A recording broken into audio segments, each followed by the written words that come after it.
Thank you for clarifying that.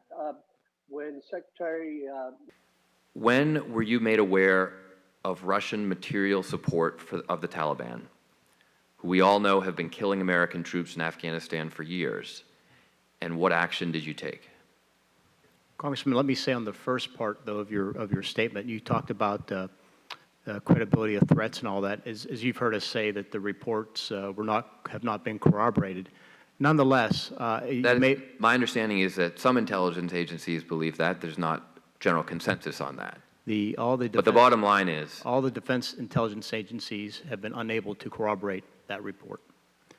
But to one of the points you made, let me say this. You may have seen my written statement that was put out on my behalf. What I said was, regardless, we do, I do, he does, the commanders take all reports seriously, regardless of the degree of credibility or confidence. And I think that's the point you were trying to make. And absolutely. I want to reassure you of that. Entities, agencies that could not corroborate the report.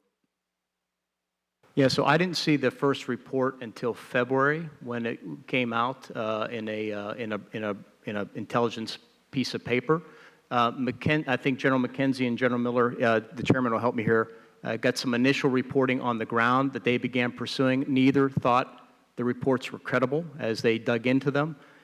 Does it reflect the values that we instill in soldiers? Are these Confederate officers? It's not just Russia.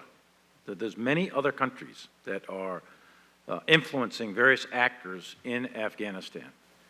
And they are influencing them with training, money, weapons, propaganda, and international support, and a lot of other things.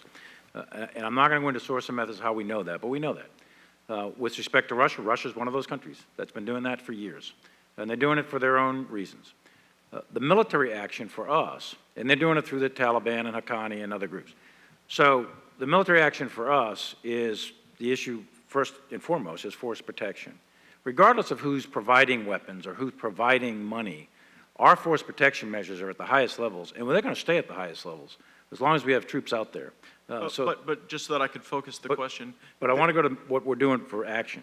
So at the tactical and operational level, there's no particular military action that we're not doing that we should be doing. The issue is higher than that. The issue is at the strategic level. What should or could we be doing at the strategic level? Is there diplomatic and informational and economic? Are there sanctions? Are there demarches? Are there phone calls? Are there pressure? Those sorts of things. And I can tell you that some of that is done. Are we doing as much as we could or should? Perhaps not only to the Russians but to others. But a lot of it is being done. Some of it's quiet, some of it's not so quiet.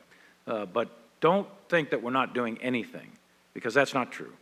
Now, I want to get to specifically to the bounties,